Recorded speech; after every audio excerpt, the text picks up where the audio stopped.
we have the tendency to say, oh my God, it's hard. Yeah. Before even trying it.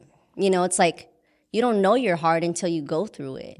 And then when you're going through it, yeah, it's going to be hard. But then you start picking up this like sense of like gratitude, because it's like you appreciate it when you put the work in. Yeah. When it's just given to you, you just take advantage of it. And that's a lot of us these days. You know, we take advantage of stuff that's given to us. We don't really put it into play.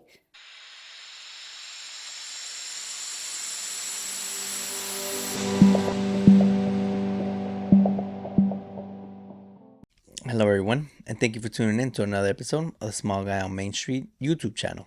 Please don't forget to subscribe to the channel. Follow me on Instagram, TikTok, Twitter, whichever you choose. Follow me on this journey where I give the opportunity to small business owners and have them share their story and to let them know that we care about them in our community. And without further ado, enjoy the episode. So hello, everyone, and thank you for tuning in to another episode of the Small Guy on Main Street. Today I am here with Liz Giran, with owner of All F.I.T in Carson, California. How are you? I am well. I feel great, actually. It's Friday. Yeah. No complaints.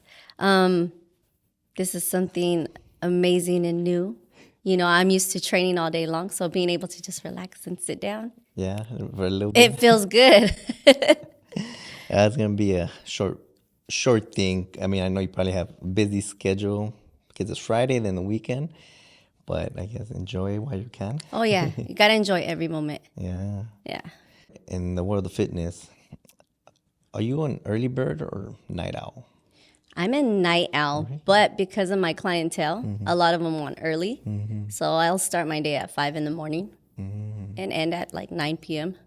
I try to end early. I always tell myself 6. Like my business hours show 5 to 6, but you know, it's hard for me to say no when my clients are like, oh, work, because I get it. Family. Right. So I'm on this journey with them. So if I can squeeze it in and my family's okay, I don't have like any plans, then I'll push myself out a little bit. Plus, this is what I love to do. So, you know, I'm invested in it all the way. Yeah, I see. It is, one of the part will be difficult is, of course, scheduling. Your scheduling with their scheduling as things change for them. And obviously you're dealing with many clients. So it's not going to be consistent all the time, right? Oh, yeah. No. And then, you know, life happens, especially if my clients have kids or their job is demanding. Yeah. Sometimes they cancel and it's like a last minute. And it's, or like I'm waiting around, like, is everything okay? Because I'm worrying. But, you know, life happens. So there'll be times where they'll cancel. Luckily, I have some clients that are all like on the back burner where they're like, hey, if someone cancels, just give me a call because I would love to take that spot if possible. I'm so grateful and thankful that I have clientele that I can do that with, because that's the part that makes this business scary is when it's not consistent. Yeah. So. Yeah. But this business, obviously, well, like any business in a sense, it's demanding, right? It has to take a lot of you to operate, right? The day-to-day operations of a business. But now you are the coach, you are the trainer, you are physically still involved. Right. How tough is it? How do you... The training aspect, easy. That's the easy part. You know, even getting the clientele. Like I'm not really I know I need to market myself, especially now this is my own business. Even when I was a trainer prior at 24 Hour Fitness. So before I created All Fit, you know, you have to follow protocol. This is what you have to do to get your clients and things like that. Yeah. And so when I became a trainer and actually studying to become a trainer, I didn't think of all the like, oh, you got to make phone calls. You have to create plans. I didn't think of anything. I just thought about like, I know how to work out. I know how to get people moving. I know how to motivate them. That was it. And I was like, oh, this is going to be easy. But when I got into it, it was kind of like, wait, what? I have to create client folders. I have to, you know, do measurements, things like that, which is, I mean, obviously you want to make sure they're progressing. Yeah. How are they improving type of deal. So it's like, those little things come into play. And unless you have like a system, it can be complicated. So even right now in my business, that's something I'm still working on, which is like which program is going to be the best program to get my clients on. Right now, I'm doing everything manually. So you can imagine I'm training, running the business, you know, cleaning. I'm the janitor. I'm the person who gets all of the supplies. Yeah. I'm a little bit of everything right now until I can get things going. Then my goal is eventually to hire someone, an assistant and a couple more trainers. Right. That would definitely make it easier for me on the business. But as far as the training part, like, it's easy. It comes to me and I can improvise easily. So Okay. You have a passion for fitness, a Yes. passion for working out. You have a long history of being involved in the fitness world. Right. Right. Now, before we get into that, right, that's why this is secondhand nature. This is so natural to you, right? Training them, you understand that. Right. But one thing that I think some businesses don't maybe focus on is, like you said, customer profile. In a sense, right? You know this person, right? And you understand what they may have going on. You have to see their age, if they have any medical conditions. And then you address or help them in that manner that Right. fits around them, right? And in a sense, thinking that if other businesses look at each clientele that way, right? And I don't want to say serve them to their specific needs. Sometimes if you handle many clients, it'll be difficult. But understanding them, let's say under not a microscope, but getting to know your clients, Oh, yeah. No, that's very important. right? Yeah, you have to. Especially, I feel like in this industry, you know, it's not like a fast food. Everybody's either getting a hamburger or something. Everybody's getting a hamburger, whatever it is. But the customizing to like tailoring each client is key in order retaining those clients. Because if I were to train every single client to do the same exact squat, even if they could, but that's not pertaining to the goal that they want, you know, then if I have a client who doesn't want big legs, then a client who wants big legs, you know, like, I'm not going to train them the exact same way. No way. You know, and you really, I think in this business of fitness, especially when you're taking on one-on-one, is really paying attention to what they want. Like, we know when we look at them, like, and the way they move, we can pinpoint right away. Like, oh no, this person has to work on their posture. This person has to work on their glutes because they have knee pains or whatever. But they come to you and they say, I want abs, right? Let's just say that's for example. You're not going to go and do other workouts. Like, you got to make sure you're hitting the areas that they're asking for, Right. you know, but being really straightforward. Like, are you going to get that in a week? Are you going to get that in a month? Like, be straightforward and tell them, like, look, we have to do these other things before you can achieve that goal. Right. Because a lot of people say, oh yeah, I want to lose weight, or I want to lift heavy, for example. I get a lot of people like, oh, I want to learn how to squat, get underneath the bar. But then when I see them move, they can't even do a body weight squat. I said, we got to work on those things first, like that flexibility, your mobility, just to get into that position before you get under a bar. So it's like, oh, but it's the communication and building that, like, they have to be comfortable with you. You know, you build a relationship with that client. And I always tell them, I might not be the trainer for you, and I'm okay with it, but tell me right away. Like, if you're not feeling something, just let me know. Yeah. Because I have some clients where they'll sit there and they'll just tell me what to do. But I'm like, communicate with me. Like, can you feel it? Because I have one client, like, you'll tell him to do something, he doesn't feel it at all in that area. And I'm like, whoa, we really got to activate your muscles because you don't feel them in any muscle group that we're supposed to feel it in. So it's like, that's why I need to hear it. But it also teaches me because not every person is the same. Yes. So, yeah. Right. And of course, the human physique, everybody's different, right? Way different. So you have to see that and you have to understand that. So, okay, now we step back a few years. How did you start in this fitness? What got you into fitness? Well, I've been an athlete my whole life. So I played basketball, ran track, did swimming. I tried to venture into softball, but it wasn't my thing. I even tried to do soccer. That wasn't my thing, probably because of all the running. But I didn't realize when I grew into basketball, it was so much running. Like, when I played for Oxnard High School, because I'm from Ventura County area, Oxnard, And so my coach, Ryle, he was insane. Like the training was like, you would think, you're going to put us through that? Like, you really think we can do that? And like, man, he tested our mental. And I think I now I reflect, during that time, I hated him. Like, I think all of us did. You know, we're like, oh my God, why is he making us do this? This is not even necessary. But now as an adult, I look back and I'm so grateful for it because it's who I am today. Like all the pushing, the mental, like awareness to be better, to like for yourself. Don't worry about anybody else but yourself. And so just being in sports per se kept me out of trouble. My personal life wasn't, and you know, everybody has their things that they go through, but mine was really deep and it kept me out of trouble. So I wasn't stressed. I didn't want to be a part of it, you know, because I had gangs, alcohol, violence, all that stuff in my family. Nobody knew that about me, which I never cared to like show people that, like for what? Like I don't need anybody feeling sorry for me, but it's what motivated me to be a better athlete, to be a better student. And then from there, I played a year of college ball, but then life hit and I had to help take care of my family. So then I actually didn't finish school. I ended up working like 3-4 jobs just to make it to take care of my family, myself.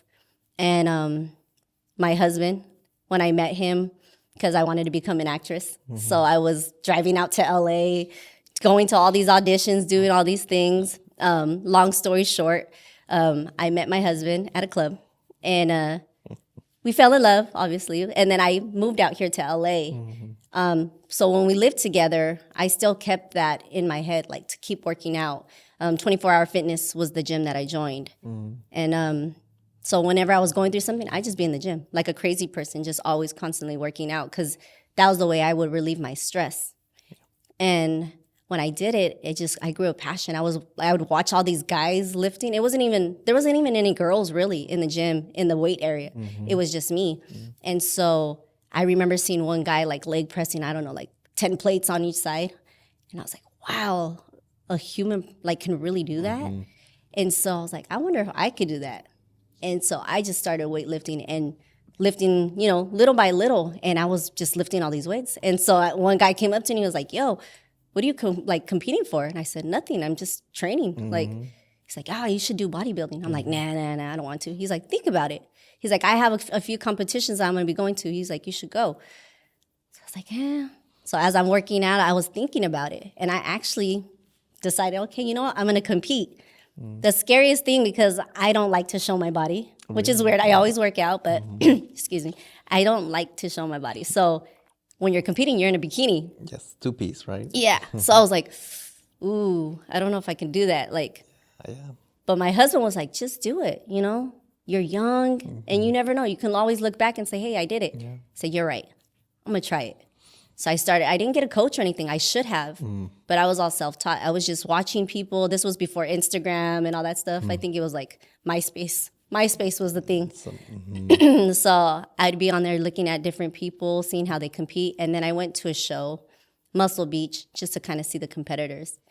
And man, it was really like intriguing. Like, wow, these people train that long just to be upstage for like 5 minutes. I said, I think I could do it. I'm only on stage for like 5 minutes. Oh, I could do this. And I train already anyway, so how hard could it be? Until I started getting into it. And I was like, oh man, now I got to learn how to eat right. And that was the hardest part of the competition was the eating, because I didn't eat to the T. And plus I didn't know if I was eating the right things because I didn't have a coach. At that time I was like, oh, do I really want to spend all that money trying to get a coach? I just thought, oh, I don't need it because I work out already. Like I already know how to change my body. No, I should. Honestly, now looking back, I should have got a coach because I probably would have been further in competition. What scared me, because I don't compete anymore, what scared me was when I was competing and I was hearing a lot of the talk, taking steroids, doing all that stuff. And that's just not for me. Like I want to try to do it as natural as possible because I know the side effects, you know, and it's an addiction like anything else. So even if they're on that, like they still have to work hard. But I was like, do I really want to maintain that? Like, no, I just joined it because I wanted to see how much my body can transform. And so I could say I did it, like, for myself. And then I learned so much about the body then because I was like, wow, like, Some people build their legs faster. Some people build their upper body faster. So that's where the genetics kick in. And then it's like knowing how to dial your food. Like, okay, too much of this, too much of that, or a little this. So, but that's what got me into it. So when I was training myself in the gym at 24, people would always be like, hey, what are you working on? What's this? And I'm like, you know what? I feel my legs. Like at that time, because I wasn't a trainer, you know, I was just training. Yeah. And so I would just tell people, come work out with me if you want. Like, just, I'll be here this day. Like, let's get it in. Yeah. And it became a regimen where like people would always work out with me. And so it was fun. Now I would be in the gym like 2 times a day because I'd be like, okay, I'll see you later. You want to work it out? I have time. Let's go. But then the managers of the gym were like, hey, you're not allowed to train here. Oh. And so I was kind of confused because I was like, isn't this a gym? Like, people are supposed to train. Like, I'm confused. I don't get what you're trying to say. And they're like, no, you're not allowed to train. I'm like, I'm not a trainer. I'm just a member like anybody else. I'm just working out. Right. They're like, well, it's across, you know, it's a conflict with the other trainers here. So we would appreciate it if you didn't. And I said, but you're picking on me. There's so many other people in here training right now, like literally as we speak. Right. With and a at partner, that time, right? Herbalife was like huge with having so many different people. They'd be in the gym training. I'm like, you're harassing me, but you're not telling that person something. Are you just harassing me because I'm a girl type of deal? And I kind of took it offensive. So I was like, whatever. So I would go to other 24s because, you know, we had access to go to any 24. Yes. And I'm like, are they like spreading a rumor or something and telling all these other managers? Because now it's like all eyes on me that they just keep looking at me. And so I was like, whatever. I'm not going to make these people make me feel uncomfortable for doing me. So long story, I moved in like around this area, Carson, Compton, all that stuff. And I got my first like real like consistency at Compton, 24-hour fitness. And so I was just working out there. And that was like where the majority of people would always be like, hey, you know, what is this? What is that? Oh, I heard you're competing. It made me feel good, you know? So I felt like welcome there. And it was the most real of people. So I would always just train there. And I was like, I don't care if these managers tell me anything at this point. I'm just going to keep doing me. Until one of the managers finally just came up to me and said, look, you can't do that. Like, we can revoke your membership if you don't, you know, if you don't stop what you're doing. I said, explain it to me, because maybe I'm not understanding what you're trying to tell me, you know, because everybody in this gym is training. Yeah. So they're like, it looks like you're training these people. Like, I was like, I'm not getting paid anything for this. Yeah, right. I'm not a trainer. They're like, well, you know what? You can make really good money. So how about we sponsor you, get you certified, and you become our trainer? At that point, I was like, boom, no brainer. Like, yeah, you're going to pay for my certification. I'm here. And so fast forward, boom, became a trainer, studied. It took me, during that time, there was all these fires going on in Ventura County. I don't know if you remember that. Yeah. So my mind was a little like worried because my family, I had my grandma and everybody in Ventura while all these fires were going on. So my mind was like, oh my God, I can't focus on studying and this. And so it took me a little bit longer. Instead of like finishing it the next month, it took me like 2 months because of that. Because I was supposed to start in December of 2017, but I didn't start till January 2018 because of that. But I mean, after I studied, I was like, man, I condensed all this training into 1 month where I hear people go to school for a long period of time. It's like, I can do this. Yeah. I can do this. So, and by the grace of God, because I was already training in the gym, it was easy for me to get clients. Like, I literally started with a full, like, a full schedule. Yeah, I had a full schedule already of people like, oh, I want to train with her. So I was like, oh man, this is where I'm supposed to be. And I love helping people. I love listening to people. It's just easy for me to talk to people. And I think too, now I appreciate all my life, like the experiences I went through, even if they were bad or whatever, traumatizing. It's who I am, and it allows me to understand people and what they're going through. So when people tell me something, it's like, yeah, I know exactly what you're going through because I've been there. They're like, you don't understand. I was like, oh, trust me, I do. So when we go through certain things, like they start feeling it, like, because you can feel it when you talk to somebody. You know if you're comfortable around someone or they make you feel kind of like, you know. So when I would talk to these clients, they would be at a ease, and I'm like, that's why I say that's experience. I like to say the gift of struggle, because you don't know how strong you are unless you've been through those things. Yeah. You don't know what you can overcome until you actually been through it. Yeah. So, but now as a trainer, like I find the passion and it's much more than the physical. It's diving deep into their mental state and making them feel comfortable in their own skin. And once they could do that, like whatever goals that they have physically is going to happen because they've already unlocked their mental. The mental always blocks us. So, and that's what like drove me to become a trainer and stay in this position of wanting to help people. Wow. I know it goes deep. Yeah. And yeah, it goes deep, but you found out how extraordinary the human body is. You have pushed your physical self, right? To pretty much at that point that limit, because of course you get it to that limit and the body could still grow even more and more and more, but you pushed it to where not many of us do, right? Yeah. And of course that takes a lot of work. It does. It takes, but you have to be committed. I think, we get in anything in life. It doesn't even have to just be with fitness. We have the tendency to say, oh my God, it's hard. Yeah. Before even trying it. It's like, you don't know you're hard until you go through it. And then when you're going through it, yeah, it's going to be hard. But then you start picking up this like sense of like gratitude because it's like you appreciate it when you put the work in. Yeah. When it's just given to you, you just take advantage of it. And that's a lot of us these days. We take advantage of stuff that's given to us. We don't really put it into play. So, but yeah, going back into like how extraordinary the body is, if you put your mind to it and set that goal and create an urgency, like this is what I want, what do I have to do to get it done? Yeah. You can make it happen. So. No, I agree. And I tell myself that the human body is a powerful machine. Like, I mean, it could do so many wonders. It could do so many things, but you first, physically, you have to overcome it, and mentally, you have to overcome it. Because if those two are not in sync, you'll be stopped before anything, and it's gonna be hard to get to that point, though. Oh yeah, and I agree. I think the mental is the most important. So for All Fit, one thing, it hasn't been completed yet, but in my space here, I want to create a meditation room because I realize when my clients come, not every single time are they ready to work out. They might have had a bad day or, they lost somebody, something's happened. And I can feel their energy the moment like I see them. So I can't just, if they're having a bad day, just be like, all right, we're going to get into this workout. Like, no, I truly care for you as a person on top of just what you pay me for, And so that's where I say it goes a long way to keep and retain your clients is creating that relationship with them. They're trusting you with their life, so I got to make sure that I take the time to appreciate them in their whole aspect, not just in the goal that they're asking me to give them.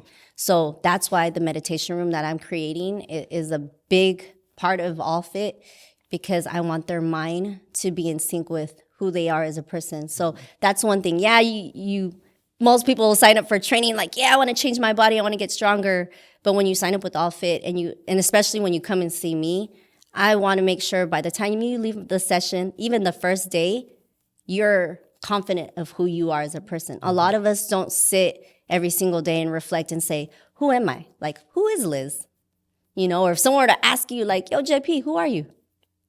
It kind of throws you off guard like, whoa, wait, who am I? And it sounds funny. Yeah. It sounds funny, but it's like if you can understand who you are as a person, no one can interfere you. No one can tell you that you're this, you're that. Because, we're human. People can get to us and we get hurt. We have feelings. And so, but I journal and I meditate on a daily basis to strengthen my mind, to strengthen who I am as a person. Because I don't need someone to be like, oh, Liz, she's just some mediocre trainer or yeah, she's the best trainer or whatever it is. I know who I am at the end of the day. Yeah. If you give me great compliments, I'm going to take them, and I appreciate them. And you can give me bad compliments and I'm going to hear you out, but that doesn't mean I'm going to let it stick to me because at the end of the day, I know who I am. Every single day, I journal, I tell God, thank you. You don't have to be religious or anything. It's just one with yourself. And you just appreciate yourself. And I think the more that you can appreciate yourself, the more you'll be like stress-free, because you're not so worried about, oh my God, what are they going to say about me on social media? Or what does this person think about me? You know? Obviously, I mean, we do care to a sense, like where people are like, oh, why do you put makeup on? Why do you do all this stuff? Because it makes me feel good. And I shouldn't have to explain myself to you. But some people feel like they have to go out of their way and explain. And I think that's something that I want to teach every single one of my clients, is that you don't have to explain why you're doing this and why you're getting fit. Because that's one of the main questions that I ask. Why do you want this goal? Why do you want to lose weight? Besides being healthy, obviously, because we want to live longer. But what has motivated you now? Why is it now that you need to change this? Who has hurt you or who has influenced you? Sometimes we need those bad comments, or sometimes we need that like tough love where people are telling us stuff, because it pushes us into gear. Part of the reason I am here now, or why I created All Fit, was because I got laid off from 24-hour fitness. I was so comfortable, and I was thinking, man, I'm going to grow an empire with them, you know? And I'm okay with it. Even though a lot of my clients are like, open your own thing. Like, you should have your own business. For years, my first year becoming a trainer, people are like, you should do your own thing. I was like, oh, I don't know. I'm scared. It's scary. Like you got to have a lot of money to have your own business. And so, but dialing back into that, like I had to go through everything I had, you know, at 24, and I appreciate them to the T, because it's who I am today. I learned so much. I got to, all the clients that I have now, I got to meet them through there. But it's that word of mouth, because I don't market myself like I should. It's people speaking on my behalf. So, but that goes back to that relationship with your client. You give them a good service, or you genuinely care for them, they're going to speak about you without even trying, without even you telling them. They're just going to be like, oh my God, like they're amazing. Like even with you, you didn't have to be here today out of the kindness of your heart and the passion for what you want to do in your future. Like you gave me the opportunity and said, hey, I want to be here for you. And for that, I appreciate you. So and I appreciate you more. No. Without you, I am nothing. Right? But okay, just before we move on, it's okay. There's a question that one of the followers asked specifically about about the bodybuilding experience. Okay. Right. So this person asked, is one of the followers, Ulises. He had asked, how strict was your diet, and what was your lifting plan? Okay, so because I didn't get a coach, I was basing it off of what I knew, which was train every day. So I had no days off, literally. Every single day I was training twice a day. 2 hours, 3 hours? It was an hour, hour to an hour and a half. See. So yeah. And then later on I'd come. So I'd come like in the morning and I would come at night because my husband likes to work out too. So I just come with him. I just ride along. Oh, since you're going to the gym, I'm going to go to the gym too. Why not? And so I would double up. And my eating, I didn't know. I was just researching. Like I knew the basics. You need your fats, your carbs, your protein type of deal. Yeah. But to get to that physique, I didn't know how to like change it up, like macros and like counting calories, all that stuff. I didn't know any of that. I just would look at people's plates like, okay, it seems about right. And what, scientifically they say we should eat, right? So, but I made sure I had my protein, which was chicken. I would have my carbs, which was like rice, sweet potato, and like my veggies, but it was very plain, and it was consistent. So that was the one thing that I did do was breakfast, lunch, dinner, like same time every single day. For like forever. It seemed like forever.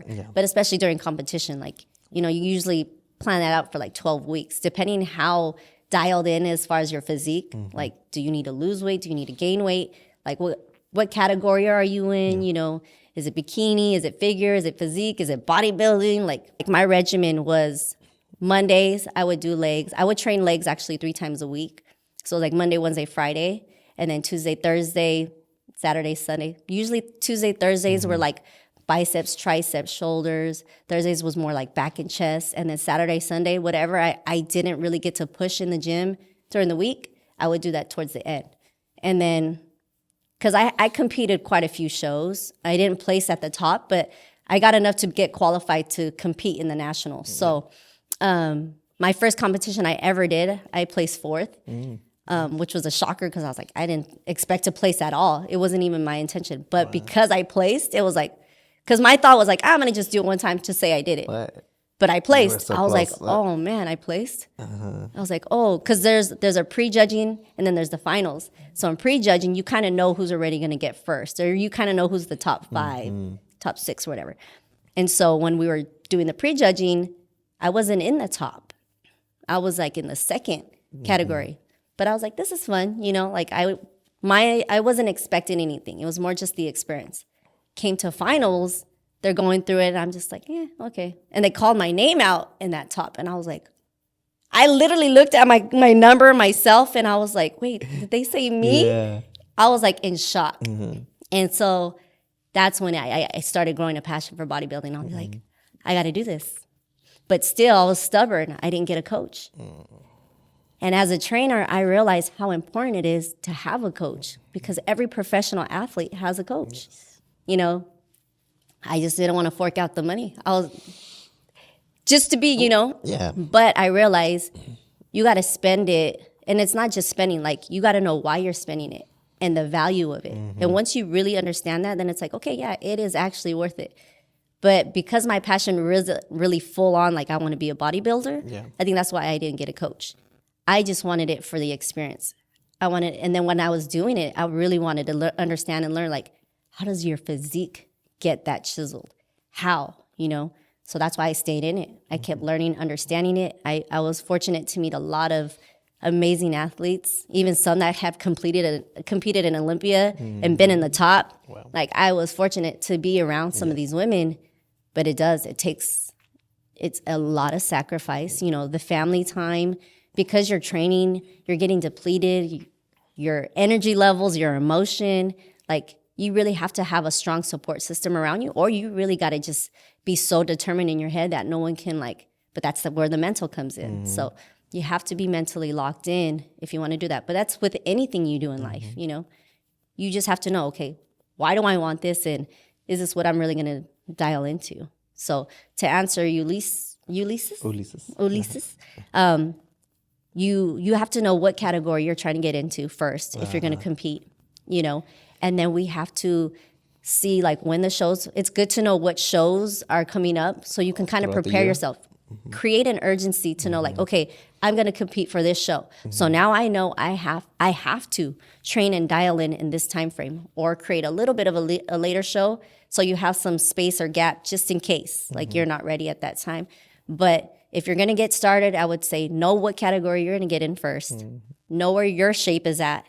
And then plan it out. Like, can you be committed to it? Because your training schedule is going to be, it has to be to the T. It's like a job. It's your 9 to 5. You have to put it in your schedule. Your training is a must. Your eating is a must. So making sure you know, put some time in your schedule to say, hey, I got to go grocery shopping.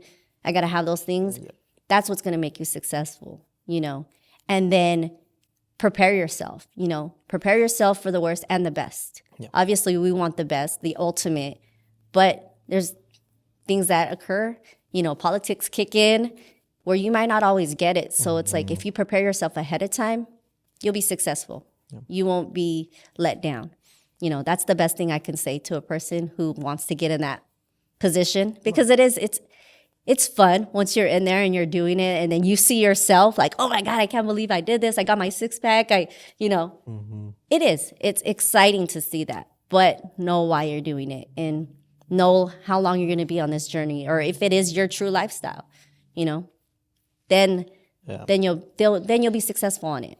Yeah, you'll be able to accept all the sacrifices you need to do. Oh my God, it is. It's a major sacrifice. Right.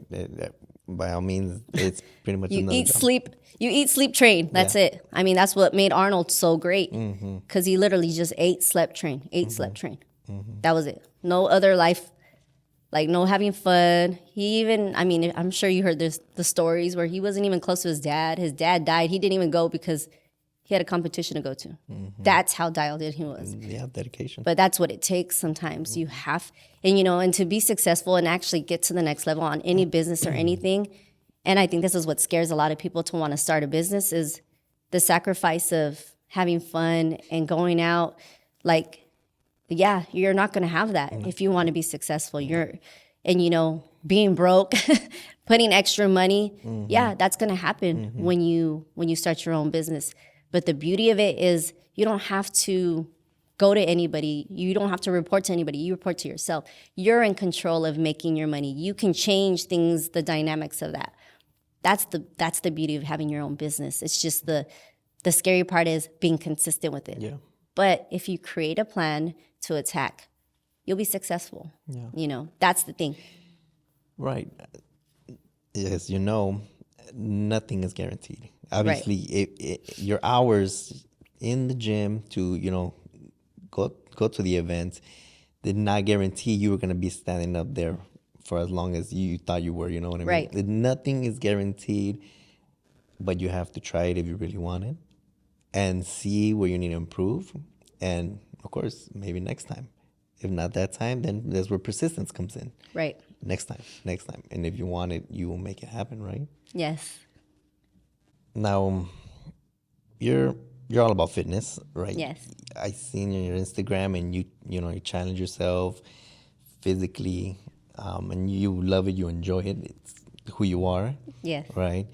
But now, if we touch bases on, right, this area, this room that you're creating, right? Because you said the mind and the body, right?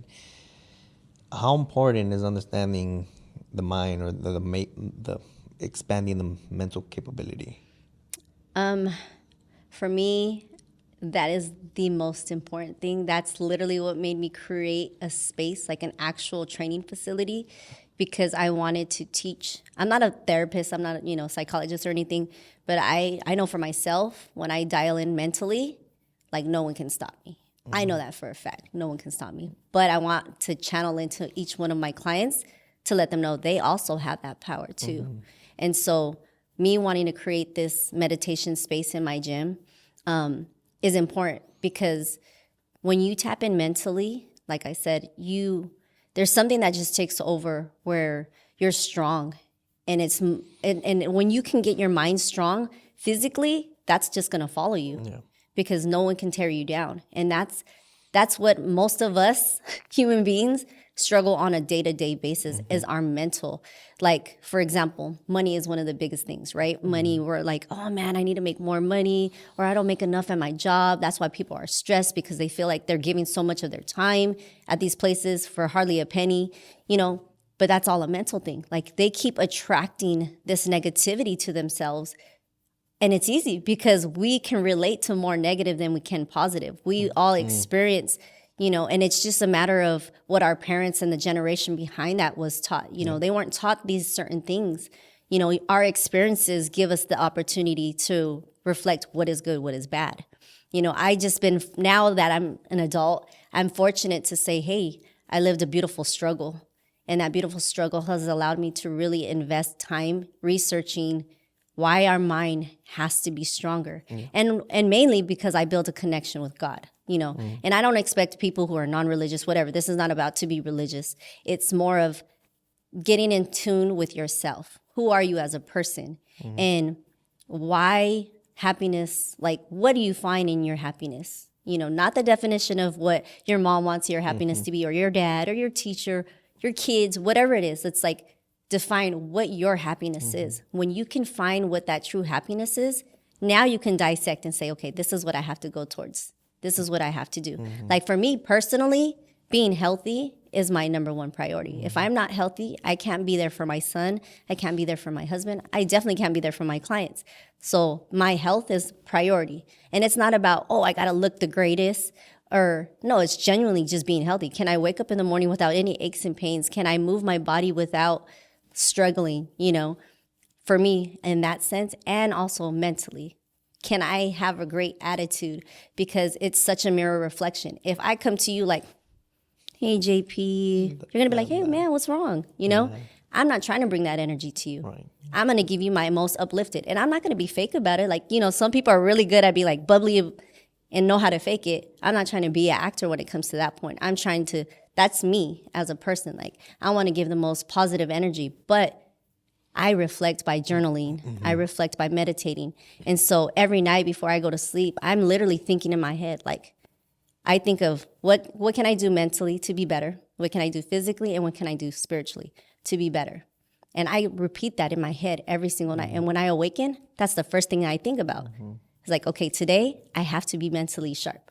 Mentally mean like, I'm going to be positive. I'm going to give as many compliments, genuine compliments as I can. If I see somebody doing a great job, I'm going to tell them you're doing a great job.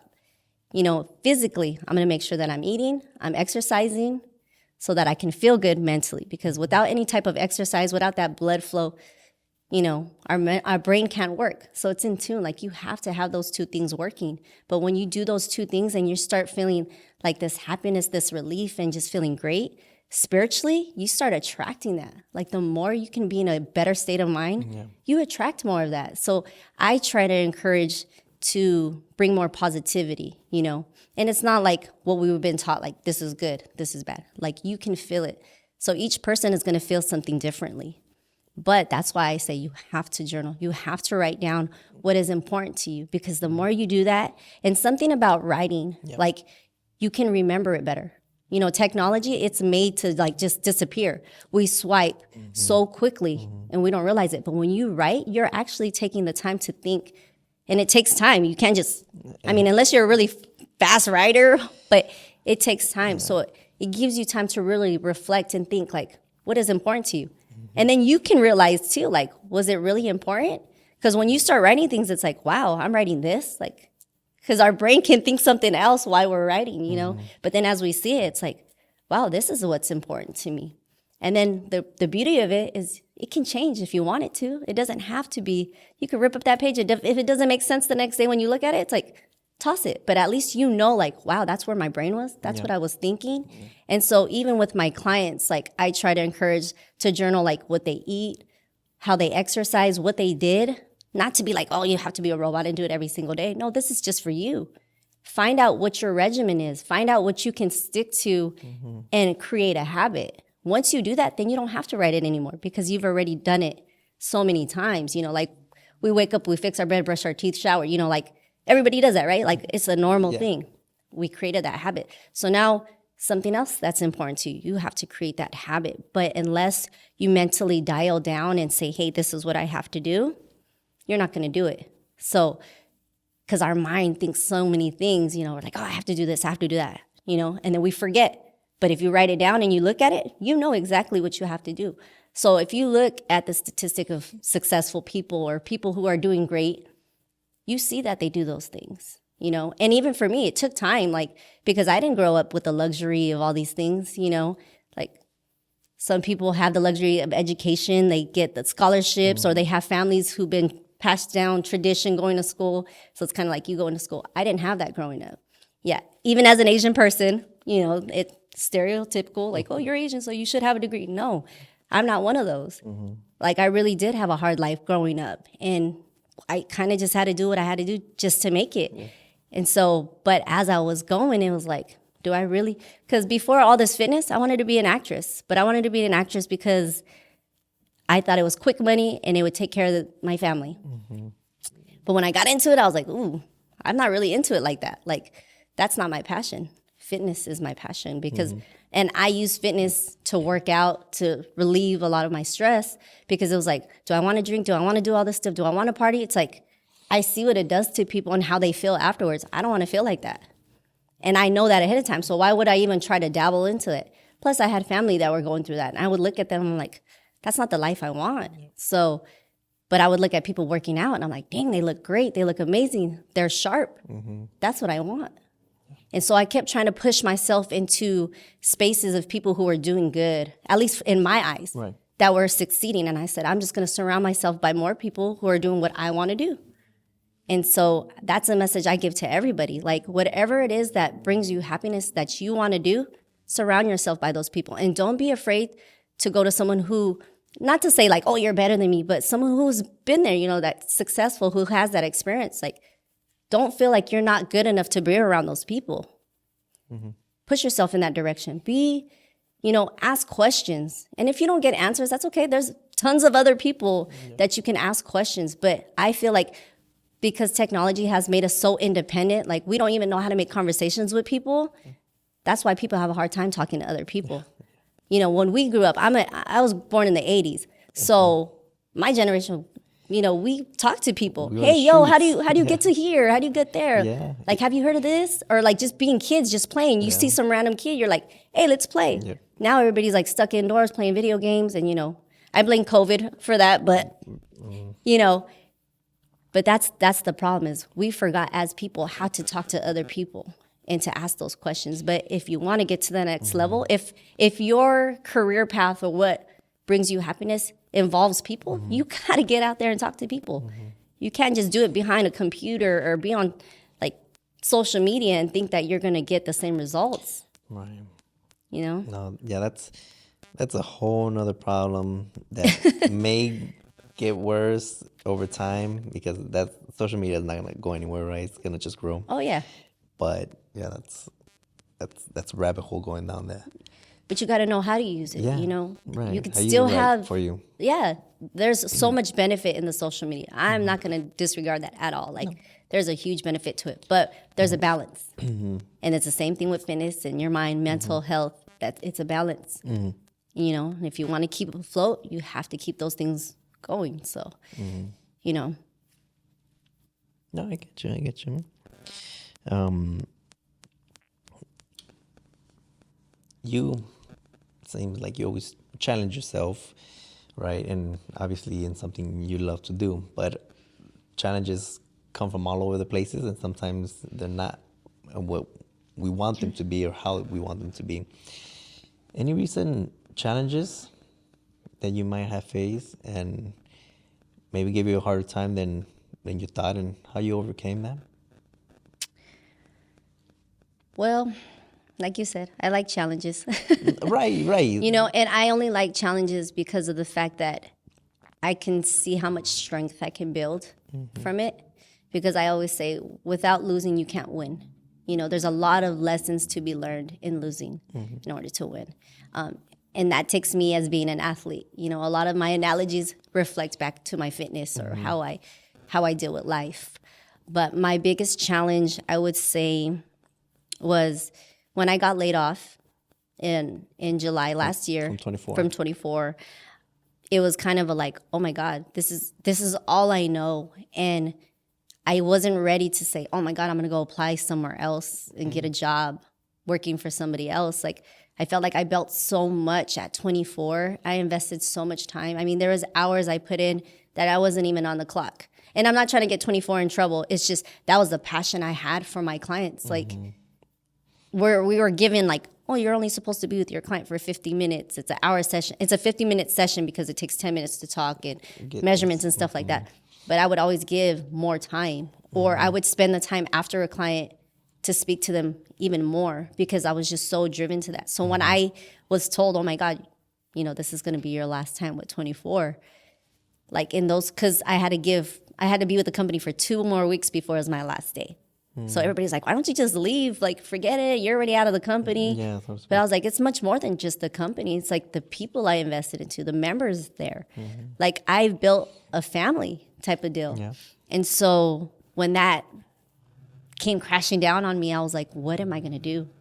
You know, I didn't want my son to look at me and be like, oh my God, my mom doesn't have a job. He's very, you know, kids, they're very vocal. Like, what? You don't have a job? My husband has a great job, and so he's able to financially support, but I'm very independent. Like, I don't want to ask him for anything. I want to do it myself. I'm hard-headed in that sense. And I'm a mother, and my sign is very motherly, so I want to take care of things. So immediately, I really try to like take into consideration of all my clients telling me, open your own business, do this. But I was like, so when that first day they told me, I went home, started looking at places like, okay, what does it cost? I was like, oh my God, it costs so much money. Yeah. Too much money, you know? I don't have money to, like, I don't want to spend that much money. Like, I'm giving it away for nothing. Like, that's what it felt like, you know? And I was like, oh my God, okay, I got to get this. I got to get that. I got to go through the city. I got to create a sign. When I find the space, like, how much money is it going to cost to remodel, do all that stuff? That was like my biggest fear. Because, you know, I was like, I need to make money and I'm going to be out of a job. And then I tried to file for unemployment. And like they denied me. And I was like, oh my God. So I can't even like live off of that. So that urgency kicked in right away. Yeah. And this dials back into the mental part where I literally just grabbed my journal and I just started writing it. And I wrote it in a sense like it already happened. I was like, God, thank you for giving me this space to have for my clients, this privacy to really create something much more, which I wanted to do all the time, but I just couldn't because I was stuck at 24. Not realizing that I like let myself be bottled in. Yes. I didn't realize it until I started journaling like to the T of like, okay, this is what I want. And so I created All Fit, like I registered it through LegalZoom, and I was like, and I put this address where I'm at right now as my business. I didn't even apply for this place yet. I put it as my business, and I said, by the divine, I don't know how, but I know God is going to make it happen for me. And I drove, even though I was still working for 24, I drove to this location every single day as if I was coming to work. And I would sit here and I would journal in the car and I'd be like, okay, thank you, God, for bringing me my clients here. And I was visualizing it, bringing it to life until finally, I was laid off in July, was looking for the place. This was my own place I really wanted. There was a couple others, but this is the one I wanted because it's close to home. In October is when they gave me the call of, this is your space. Wow. And I was like, okay, it's going to happen. Like, I'm going to make it happen. I don't know how. And I just kept trying to figure out ways. I used my resources of people that I knew. Hey, who do you know who can help me with this? You know, equipment, everything. And even now, like, it's still scary because it's like, I'm barely making enough just to cover the space, you know. But everybody always tells me your first year in business is not going to be a very successful one. And that's where I think, you know, what frightens people and is the scariest thing because we want something certain, you know. And I know when COVID happened, like a lot of businesses went out, you know, and who's to say like something like that will happen again? We don't know. Like anything can happen. And so, but I think in order to overcome it is you have to know it's your passion. This is my passion. So, and I don't mind putting all the work in that I need to make it happen. Because at the end of the day, like I am grateful that I get to do what I love to do. I get to change lives at the same time because that's a priority to me. When I die, I want to make sure that I invested time to inspire somebody else, not just my own family, but other people, because I know if I can help one person, that person's going to help another person and so on. So my message to other people, if they're starting a business or trying to overcome it, or should I even start because it's scary? First of all, find out, is it your passion? Or are you just doing it because you think it's quick money? No, you have to have a love for whatever it is that you create. It doesn't matter. Like, that has to be there. Once you have that, don't be afraid to ask the questions and the resources. Like, it is going to take time, but you have to write down what it is that you need. And if you don't know those things, like bullet point them, you know, this is what I have to get done. And make that list. Make that list. Like, how much money do you need to spend for whatever your business is, products, whatever it is. Make that list and then, you know, one by one, figure out how am I going to get that one? You don't know? Ask the people around you or ask somebody who's successful in business. What do I have to do? You know, some people will really take the time to help you. You just don't know unless you ask. Right. So, but yeah, overcoming, I think that was my biggest one. And now my next biggest one is just making sure, can I keep this running? You know, can I keep this going on? And then I need to make money too, so. Right, yeah, well. It takes time. It does, by all means. I mean, they say, you know, overnight success does not happen overnight. Some people do expect it, like, oh yeah, first year, it's going to go great. And yes, be optimistic, right? But sometimes you need to be true and just know that it might not go as planned or things are going to change. So it's how you change with it. Right, and continue growing in that sense. But also on the point that I think that people get trapped in the sense that as individuals, right, we all have something we love or something we're passionate about, right? And then, you know, at 24, that was your space, right? You had everything pretty much wanted, right? But of course, you were under them, so they dictated. I didn't realize that it wasn't really my space. Yeah. So yeah, you were, I mean, you did it your own. And of course, because of that, for whatever reason, yeah, you know what, it's not working out, and go on your way, and then you're like, oh well, dang, it changes from one day to another. But of course, it's on you, right? You got to get yourself back up. Yeah. You got to get moving. I'm glad I did it too, because I was like, man, I'm falling on my face so many times, but it's like, what, am I going to just lay there? And that's the beauty of it. Like, you have that choice. Mm-hmm. Are you going to trip and just fall and just lay there? Or are you going to get up? Like, just because I fail, right? For example, I trip over something. Mm-hmm. Am I going to just avoid walking there just because I trip one time? No, like, you're going to keep walking. You're going to keep doing the same thing that you do every single day.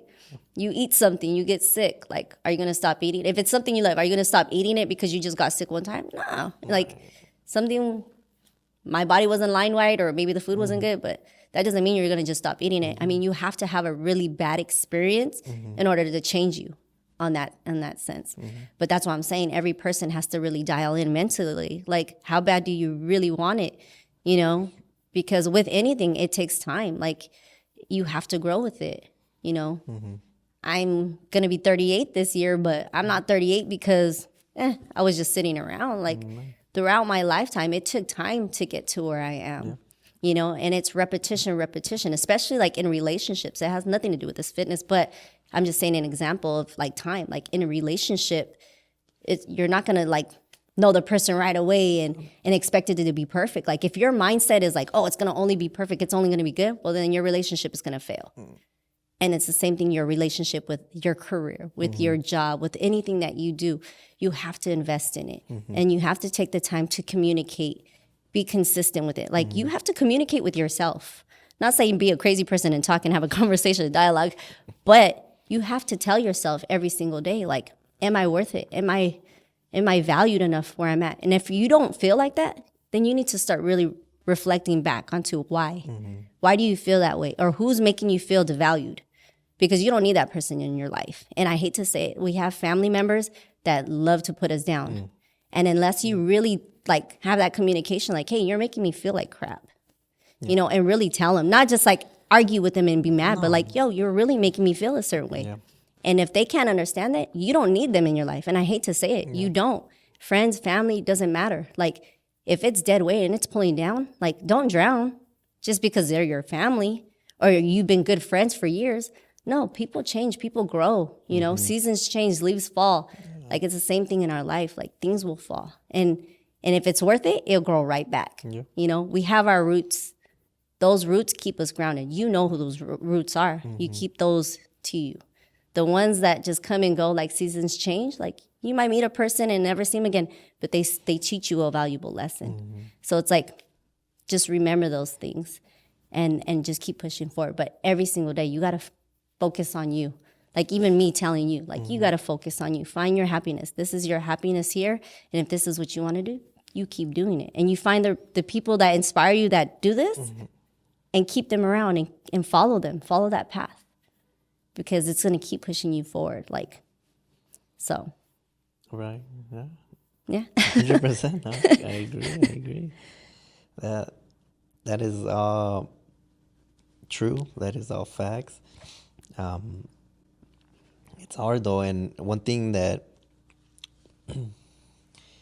not too long ago I realized that I know sometimes we live day to day, right? We're not promised tomorrow, but the day is gonna come that where you're gonna reach a certain age, right? If you're 20 now, you're gonna get to 25, you're gonna get to 30, 40.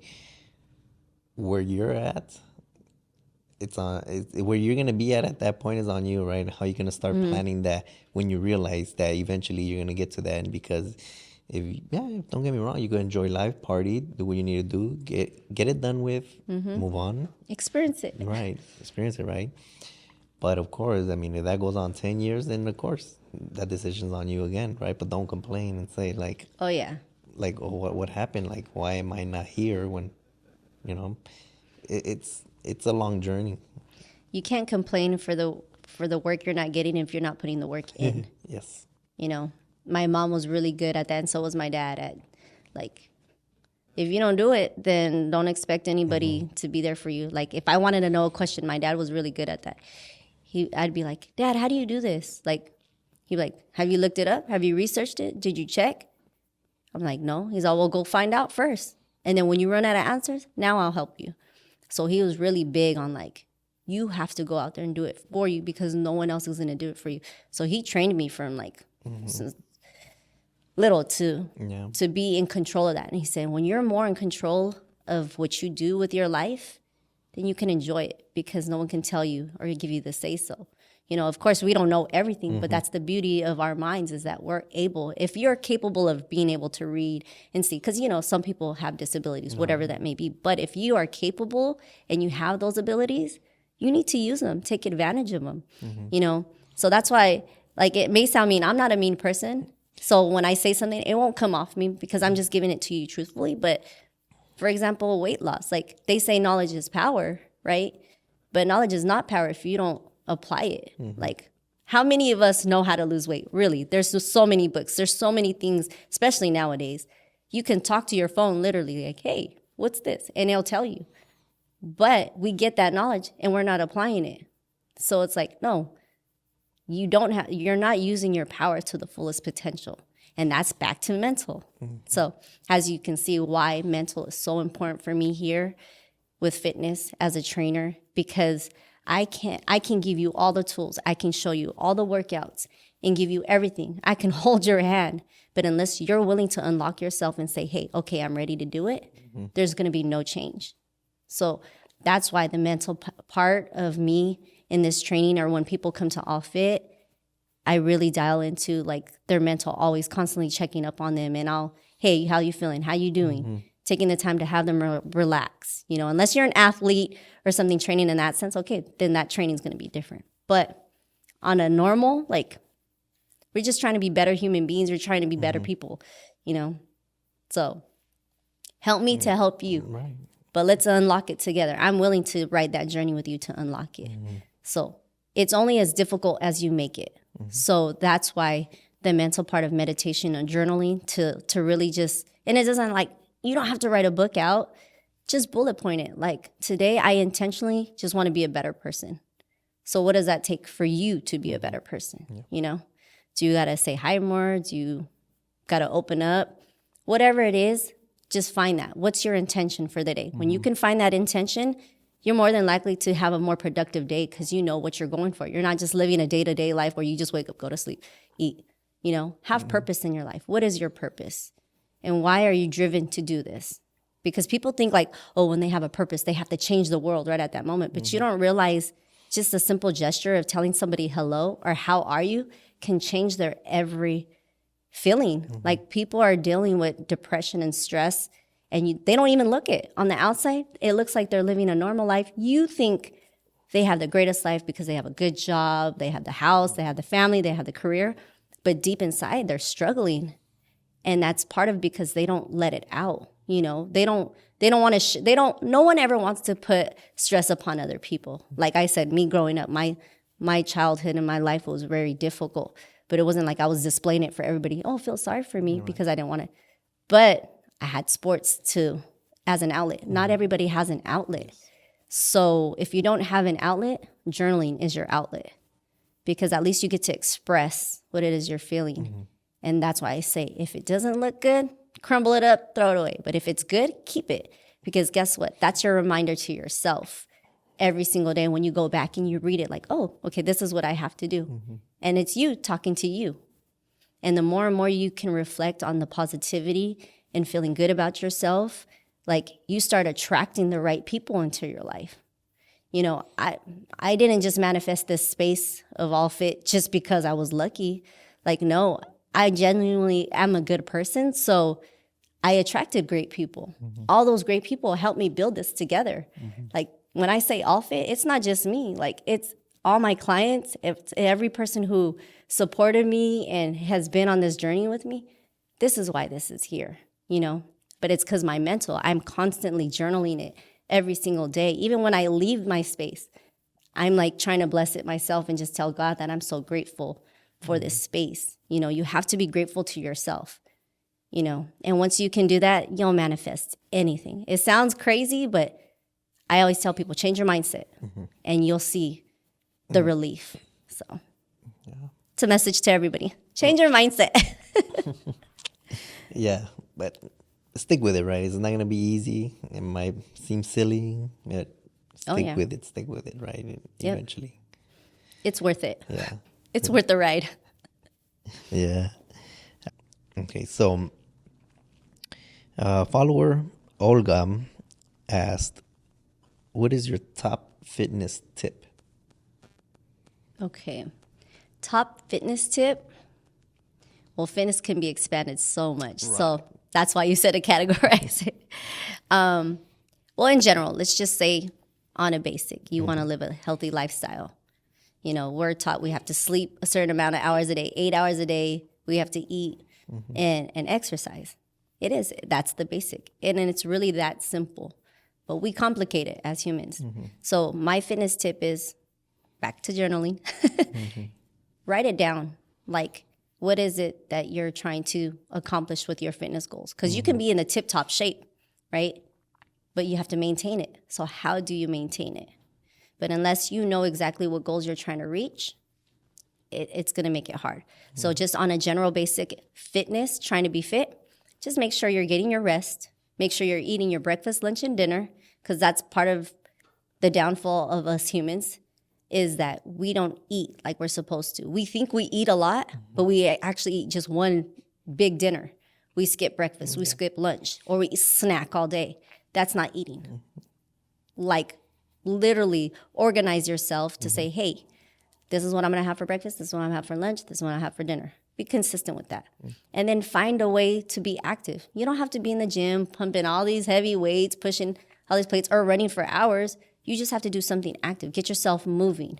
You know, I always say the basics, which the basics are always the hardest, right? If you don't do them, is a squat, push up. You know, you could do that anywhere. You don't need to be in a gym to do it. We actually squat all day long. We're standing, we're sitting. We're standing, we're sitting. That's part of a squat. Just make sure you're doing it with good form now.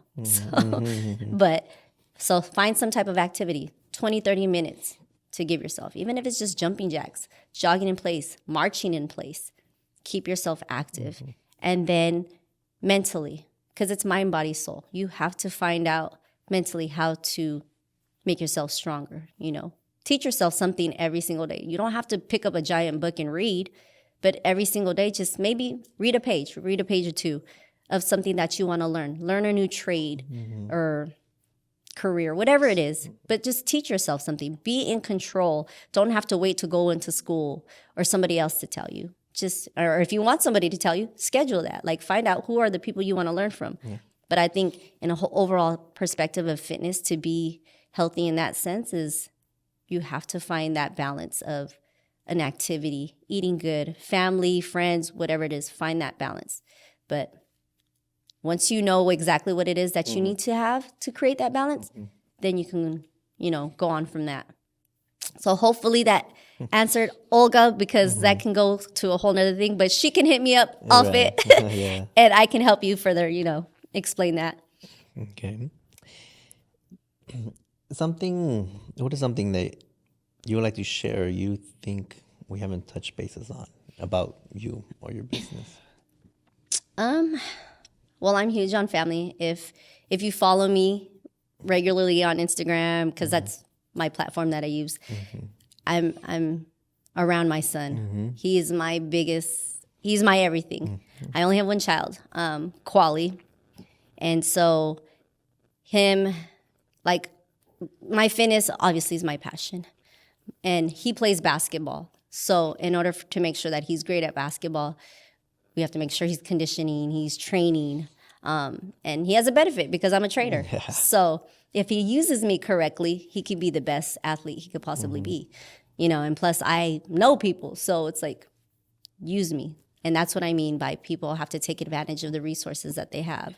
My husband, we've been together, it'll be 19 years in April. April 18th is our anniversary. So it'll be 19 years, which is crazy. It just sounds nuts. But we didn't get this far just because we worked through every difficulty, you know, and we constantly communicate. You know, we constantly journal. He journals as well. My son journals as well. That's good. So that's something we do religiously. And so I want to make sure, because it's worked for me, You know, and of course, that's what we do as humans. What we know works best for us, we try to share with other people, right? But what I tell other people is, if it works for you, you use it. If it doesn't serve you any purpose, don't use it. You know, what I do is not necessarily going to work for somebody else.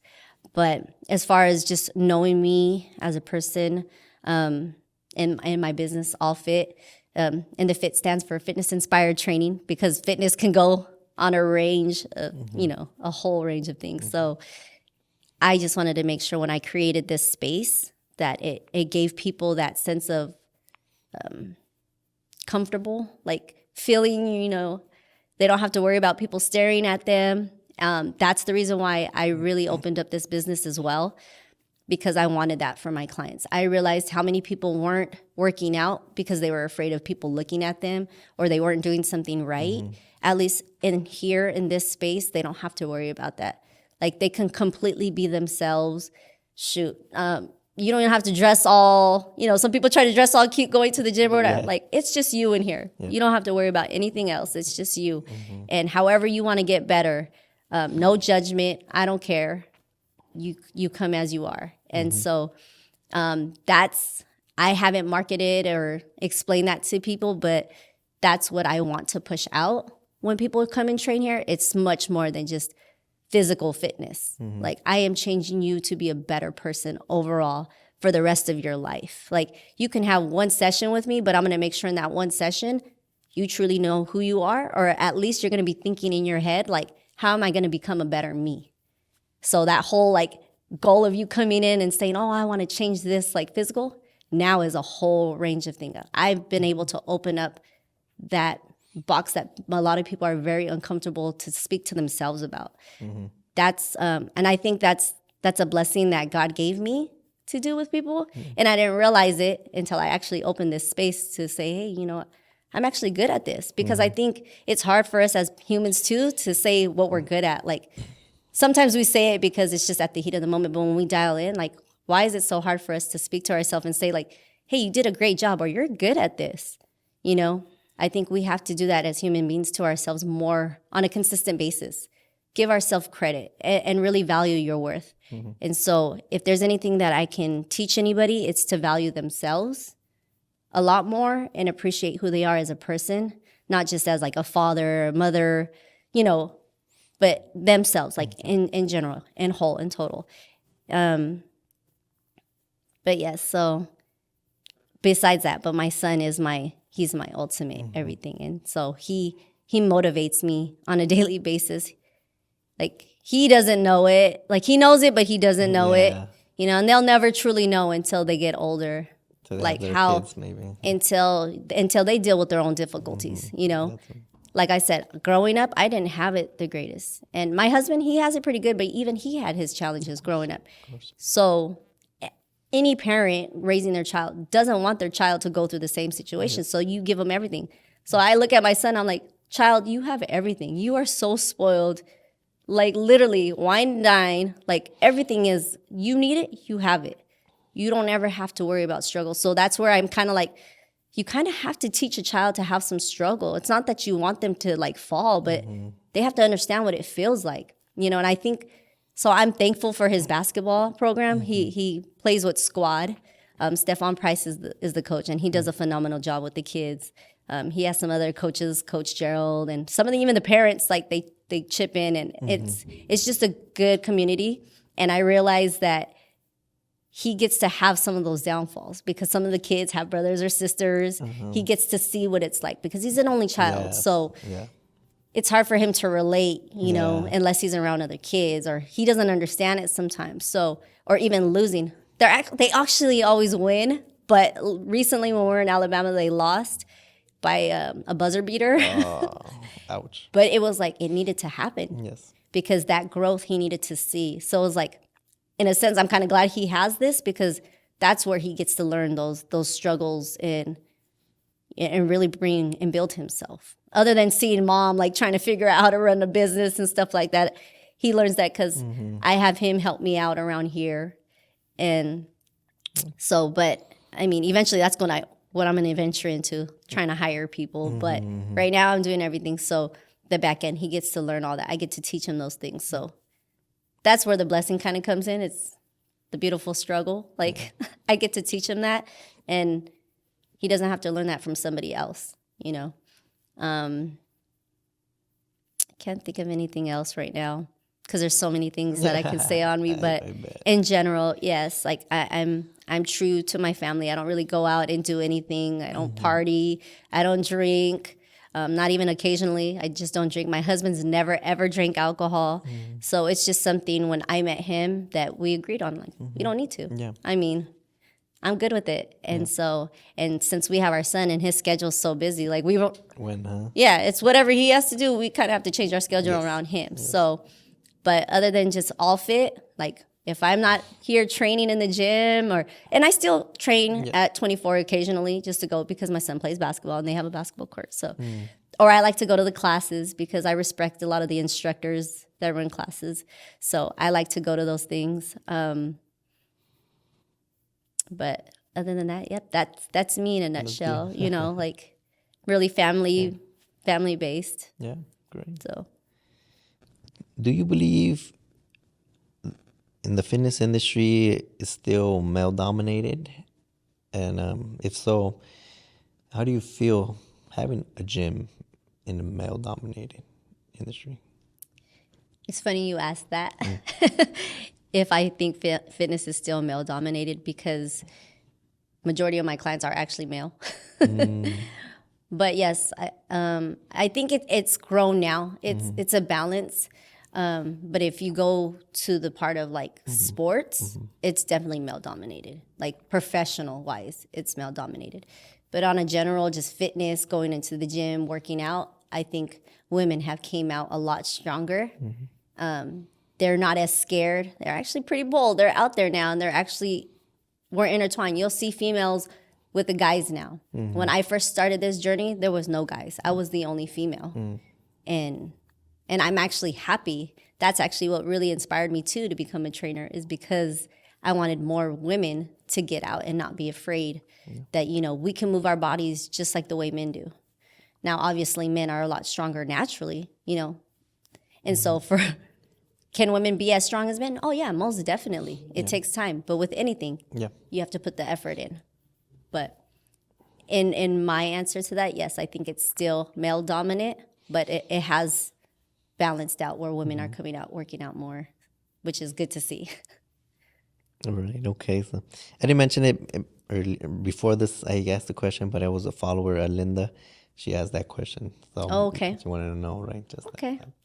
Well, Linda, yes, it is male, but don't be afraid to get out there and try whatever it is that you're interested in, is what I would say to her. Awesome. Okay, so we're going to wrap this up. What follows is a segment I call Main Street Questions. Okay. Right. So, who do you admire and follow that influences your business mentality? Ooh, that's a good question. I actually don't follow anybody. I think other than when I played sports, like, you know, Kobe Bryant and basketball, like a lot of that, I follow their mental state. I have a lot of great friends that I follow along with. Like even one of my good friends, Kim, I actually pushed her to become a trainer before I did it myself. And she was, it's so backwards, but I believed in her so much. And I actually met her in the gym, you know, in a long story short, but her cousin was my best friend, and we ran into each other one day at the gym, and she was like, hey, let's work out. You know, I know you know, my cousin type of deal. And we just grew to become really great friends. She's like a sister to me. She's family to me. But I look up to her a lot too, and she may not know that, but just watching her go through the process of creating the business, you know, it was easy for me to be like, yeah, go get your own business, do your own thing. And I knew it was going to be difficult. I knew it was going to be challenging. But with her, she dealt with challenges all the time. Like it was like she attracted these type of challenges, but I'm like, you're good at overcoming them, and you're great at talking to people. Like I look up to her because on the fitness side, when you go down technical like terms and body movement, she's great at explaining it. I'm great at just showing you, you know. that's what scared me to become a trainer in the first place, or even going to school, because I'm like, oh my God, I got to learn all these muscles, all the technical terms. When I realized becoming a trainer, most of these people don't even know what that is. Like, yeah, we're going to work your gluteus medius. Like, no, I want to work my booty. So it was like, it was a relief, because I was like, oh, I could dial it down. Yeah. But, Kim was one of those people, she could do it both. And I admire that. And even to this day, like, whenever I get the chance, I love to chop it up with her and talk about like our fitness, because we're both on the same page as far as mind, body, and soul. We go into depths of talking about the mental and the spiritual, and she completely understands me wholeheartedly. So she's someone that I would go to. But literally, even my husband, I've never met anybody like him. There's no in between. It's either yes or no.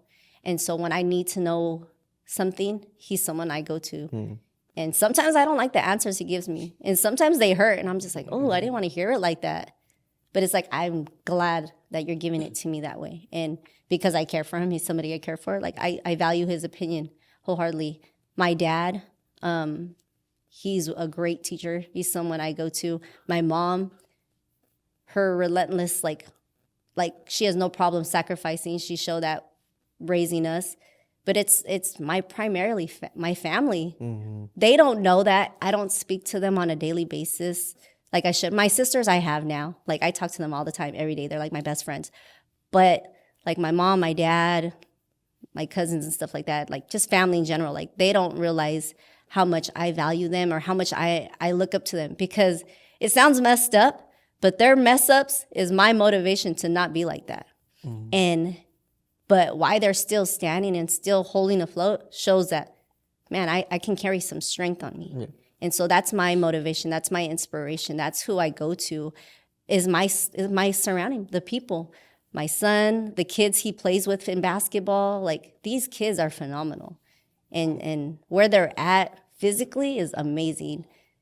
So that inspires me too. Like, wow, at that age, I was nowhere near what you guys can do. And you guys are doing that now? Like, I can't even imagine when you become adults if you can keep that rate up, So, and that's because every day I journal. I literally tell God, that's one of my things, and this is something personal, but I don't mind sharing it, is I tell God, give me the focus and the clarity that I need, and get me out of my head when it doesn't make sense. Because obviously as human beings, we can create so much in our head. But give me that focus and that clarity, so everything that that I'm passionate about, I can stay focused on, and make sure that I'm surrounded by people who are going to move me forward, vice versa, that I can move forward. And I don't want negativity. I don't want drama. So eliminate it. I don't want it. And that's all I ask for every single morning and every single night. And by the grace of God, like, I don't have it. Yeah. I don't have those dramas, those type of things. And I truly believe it's because I ask for it. But you got to be consistent for it. So that's my message. Yeah, okay. Yeah, just the people you're around inspire you. Oh, right? definitely. And like you said, they don't know it, but as you see it from the outside, you're like, that's, your push, that's your motivation. That's, it's great. Yeah, no, it is. And you don't have to go searching online for like the fitness model or a celebrity to be inspired. Like, you actually have inspiration right in front of you. Like my sister, Kat, Mila, my brother, Gene, like their challenges in life, have awakened me to, like I said, there's certain things in their life and their lifestyle that they chose that I don't necessarily agree with, but it gives me purpose to say, I don't want that. And because they're close to me, like, I know it exists. I know what they went through to get into that situation. And so I don't want to fall in those traps, or I want to strengthen those things. So a message to people too out there is like, you don't have to look for somebody who's already made it. There's so many people who are successful that are not out there. They're not even seen. I see it all the time. Like, I'll see a guy who looks like a bum. He has more money than I could possibly think of. He just doesn't put himself out there like that. Yeah. He doesn't choose to put himself out there like that. And so it always falls back to you as a person. How do you want to be perceived? How do you want to come off to other people? you know, and it's not something you have to create because somebody wants you to be that way. It's something that you create on yourself. You're in control of your destiny. You're in control of whatever it is that you want. But unless you take the time every single day to say, hey, this is who I am as a person, you're not going to know who you are. So if you don't know who you are, how are you going to expect somebody else to know who you are? You know? So after all this, like I say, you sit down, even today, I encourage you with your family, just sit down and reflect. Like what you guys appreciate from each other, what you appreciate from yourself, because that relationship is going to take you so much further. And I feel like people will live longer and be happier if they find that purpose to say, hey, this is what we want to be better at as a family, as a person. And then you guys can be accountable for each other. Like, hey, you told me, Dad, that you wanted this, you know, or your wife or your kids or whatever it is, family, whatever it is. But if you have those constant communications, it's not like you have to call them every single day, because I get it. We have busy lives. Things happen. But it doesn't take long to just send a message, to just say, hey, I'm thinking of you, or hey, you're great. You don't have to create a long conversation. I think that's where people get afraid, is because they think they have to have this long conversation, and I don't have time to do it. And I'm guilty of that. Like, I know that. That's why I'm saying it, is because you don't realize someone's day is made when you're just like, hey, how are you? You're like, man, I haven't heard from this person all day. But it just makes you, it brings a memory and it makes you feel good. So it's like, don't forget those little things that you actually are in control of. So, but yeah, that's it. I mean, No, I see. Okay, you got a lot of good information. So what is one thing you have benefited from social media? I'm not a big time. I have social media, but the benefit of it is I can interact with people I don't know. And I get to learn from different people I don't know and from people I know. And it's great because, like I said, we're busy. When you have your own family, you can't really see certain people. So it gives me the opportunity to still feel like I'm close to them, even though I'm not. And I can check up on my family and my friends without them even knowing. I think a lot of us do that, right? Yeah. Hey, let me see how they're doing. All right, cool. And if you see like something's off track, then I might hit you up. Hey, why are you doing this? But on a business aspect of social media, I think it's phenomenal. You know, our old school ways of social media, I can't even imagine. Yeah. Like, this has elevated to another level. And people are making money off of it. Yeah, of course. You know, even younger ones, my son could probably make money. Half of the time I'm asking him, hey, how do you do this? What's this? I'm like, oh my God, I can't believe I'm getting to that age where I don't know now. I used to be that one person like, oh my God, why don't you understand this? I'm like, son, I don't have time to be sitting on here figuring this out. I'm running everything else. So it's, but the social media aspect of just everything, you know, if you want to send a message about, you know, like me being positive, for example, that can be sent out in an instant, just like that. Yeah. And, you know, a lot of us want to send a message to the whole entire world. Bam, there it is. Social media gives us that opportunity. It displays our talents. It displays everything. Anything we want out there, it gives us that opportunity. Yeah. So. True. So, any books, articles, or quotes that you recently came by you'd like to share? There's so many of that. I use this app, actually. It's called Headway. I love actual books. I love reading books, but Headway, because I'm always on the go, it's this app. And you can find books, and they're like kind of summarized. They're like 20, 25-minute reads. And depending on the genres or like the type of books that you like to read or what you're inspired by, you can choose that. But that's what I use lately is Headway, because I'm always on the go. But books that I keep nearby and that I read constantly over and over, like The Four Agreements. I don't know if you've ever read that. If not, I'll send it to you. I keep it as a PDF file too. And it was a book shared with me when I was like 9, I want to say 9 or 10. And I hated reading, but I was like, my dad would always make me research. And I didn't realize how much I was reading and how much I actually enjoyed it.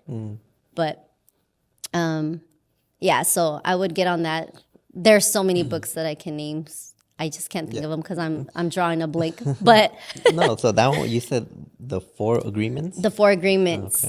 It's such a great book, but Okay. and it breaks down like the spiritual as well. Like you don't have to be religious, but it's like a law of how you should live life. And I think that's why a lot of the ways that I am is like the whole balance. It'll teach you that it breaks down and I just take on what attracts to me. So like I tell people who are not religious or like that get scared, like, oh, that's not my religion or anything like that. I'm like, don't even look at it in that sense. Like just attach what fits to you and use it.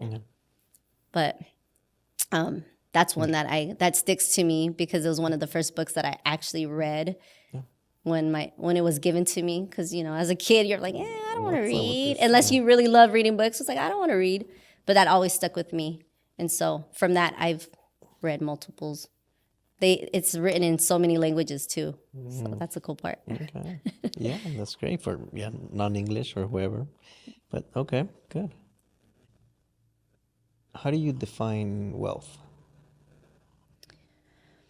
Wealth, besides the knowing like you got money, like Make- hold on, what? let's break it down, Well, right? it could be. I mean, that's the way. But wealth is generated. To me, it's obviously because fitness is my big deal. Like you have to be healthy. If that's not there, you cannot generate that wealth. I mean, there are people, that live a crazy lifestyle and they are filthy rich, whatever that is. But for me to be wealthy, it's a balance. I need that fitness aspect of it, my family, and a good career. If I can have those things, I'm the wealthiest person. Yes. So as long as I obtain those and I keep pushing forward, that wealth is just going to keep coming in. But to me, that's the wealth in my eyes, is that balance, fitness, family, friends, and your career. Yeah. Okay, great.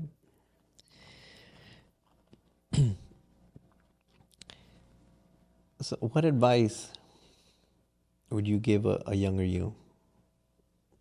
Ooh, great question. The younger me, and now, the generation has changed a lot, but is to dive into who you are and don't let anybody convince you that you're not capable of it. Really valuing yourself. Because I think a lot can be built on when you truly value yourself. And that's hard to understand when you're young because we're taught so many different things. But if I can teach a younger me, I would say from the start, what makes you happy? And because that happiness can change anywhere. But what makes you happy? Truly, like without anybody interfering with that. And then dive into finding those things. Like for me, I thought being happy was to become an actress and make lots of money. That was the young me. I wish someone would have just told me, like, that's not how you make money. Like, becoming an actress is not the only way, But I wasn't given opportunities, and I just thought that was the quickest way. So now, fast forward that I'm here, if I could teach anybody, the younger me, is to find that. Because I didn't know what made me happy. I was so stuck in like, oh my God, I'm struggling. How am I going to take care of everybody? That was, and I didn't know. So, but I didn't know because I didn't know where to start. So finding out where you start is finding your true happiness, because that can lead to so many different things. But once you dial into that, I think you'll be successful in anything. And people always tell you, don't do drugs and all that stuff, but it's true. Like, it's a distraction and you're not clear. You're not focused on that. So make sure you have some type of activity. If you're feeling stressed or, get away from your social media. Get away from your phone. Get away from any technology. Get out and enjoy life. Like, feel the ground. Feel the sun beaming on you if you're able to have that, and live life like literally like as if you didn't have all this social media, you didn't have these amenities and things like that. Like, really go back in time and enjoy you as a person and figure out how you can make it without all these things. Because if you could do that, oh man, you're gonna be set. Our problem is we focus too much on the things that we do have, but we actually don't use them to our full potential.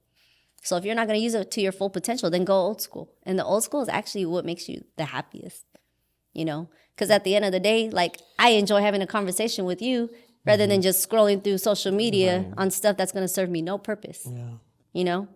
So to my younger me and to everybody else, find that balance of a good, healthy lifestyle. Get out, enjoy nature. Pick up a book or write in a journal. Meditate. And if you don't know how to meditate, just clear your mind. Sit there in silence or find something that brings you peace, that makes you feel relieved and relaxed. You know, some people play music, some people go to the beach. Whatever your definition or whatever brings you that peace, do that. And just be in balance with yourself every single day. Find that intention. Once you do that, there is nobody that's going to break you because you know who you are. Mm-hmm. That's what I would have said. I hope somebody would have said that to me. But I'm glad that I can share it with others now. Right. So yes, right on. Great, very, very great advice. Last but not least, but you have already answered this. I'm going to ask, but I know, is which do you choose? Is coffee or tequila? So by default, coffee. Okay, so in anticipation of that, what is one of the best, the most, or fitness documentaries or films that you like, that you love? Ooh. Man, there's so many. I don't even know where to start. Yeah, because there's like basketball, there's, you know, like the bodybuilding. Or top five of any. I mean, I know there's many. Yeah, there's a lot. And I mean, there's films like that Adam Sandler made recently because I don't really watch TV or anything like that, at least lately, because we're always busy on the go, especially with my son's basketball. And then I'm here all day long. And then when I get home, I'm wife and mommy. But I recently watched something, and I forget the name. I want to say it's called McFarlane, but it's a Disney movie, and it's based on true events. It's about a coach who used to teach football. He got fired because he accidentally injured one of the players. His emotions, long story short, but he got fired. So then he had to relocate. And he relocated in McFarlane. It's here in California. And in there, they offered him coaching, or like a PE teacher and a science teacher, something like that. But I loved it because he became a coach. When he was a PE teacher, he's seen these kids who can run. And these kids, they worked in the fields with their families. Yeah. And he was like, oh man, they run fast. Why do they run so fast? So he was like studying them and realized that, man, these kids go every single morning before school to help their families make, you know, to make a living. Then they go to school. Right after school, they run back to the fields. So he wanted to create a cross-country team. So when he created it, he had to get to know his athletes. Right. And why you guys run so fast? Where are you guys running to? Until he actually went one day. One of the parents they didn't show up to practice one day, and the parents were like, no, because you're taking my kids away from helping us bring food on the table, you know? He said, huh? He's like, let's make let's stay longer or something. So one day he goes and he helps them to see what it's like. And he's like, man, there's no way, no job I could ever have this is hard labor. Like, this is hard work. And so he teaches his kids that think that they don't have any opportunity. Like, they're just going to school. It's a small town. They actually they win state, and they win state for the next like 14 years or something. But the lesson in that movie is like, your value, your hard work, what you're capable of, so much more if you allow yourself to venture out, you know. And only because this is what the most recent movie that I watched. That's the reason why I'm talking about it. But it really does apply to life. You know, we don't know what we're capable of, and parents don't know how to teach their kids if it's never been taught to them or they've never been exposed to it. So it's like, how can I give my kid a better life? All I know is about, in the movie, working in a field. You know, that's how we make a living. That's what they're going to do too. It's like, no, your kid can get a college education. He can get a great job and make more money. And then now he can help you. He can come back and help you. So it's like, it was such an inspirational movie. And I made my son sit down and watch it because, you know, he doesn't know what hard work is. Like, he knows how to put the hard work in, but he doesn't know what struggle is, I guess, so to speak. Yes. So now every time he comes home from school, when he gets, while he's eating, he'll put that movie on, and he's like inspired by it because he's like, wow, you know, there's people like that around us all the time. And so it's like, you can't judge somebody, even if they're a bad kid, you can't even judge them, or an adult even, because some adults are never taught how to become a better adult. You know, that's just all they know. So I think that's where I have the patience with a lot of people. Like, people be like, oh, that person's bad. Or I'm like, I see much more than that. Like, that's why I say God gave me a gift, because I can see so much deeper in a person than they can see themselves. Yeah. It's just, if they give me enough time to bring it out of them, oh man, they're an amazing person. Yeah. But that's just one of the movies. It's McFarlane. But if you ever get an opportunity to watch it, watch it. Let me know how you like it. But they should give me some, you know, credits, because I'm advertising and promoting. No, I'm just kidding. But no, but that's one of them. But anything that has to like revolve around any type of fitness or sports, I think is so important. Like, even if you're not a good athlete, I think it's important for parents or kids just to get involved, because it teaches you a way of life. You learn how to work as a team. You learn how to be in formation, professional. You have to talk to people. You have to interact with people. And so it gives you a life lesson, you know, even if you never play the sport ever again, but at least you take the lessons from it and apply it to your life. Yeah. So. No, I see. Great, great. It's great, and I will check it out. It sounds very inspirational for sure. Liz, I appreciate your time. Thank you for being here. It was awesome. Thank you. Likewise, I appreciate it too. And your time, especially, because I already know that time is valuable. So thank you again. We'll be in contact very often. Yes. And to everybody out there, make sure you tune in. It's informative, inspirational, and he's going to have a lot of different people on here. So make sure you follow him, subscribe. He has it on all Apple, Spotify, Google, you name it. Whatever you can listen to something, get on it. Make sure you follow him. Appreciate you guys. Yes. Thank you guys for tuning in.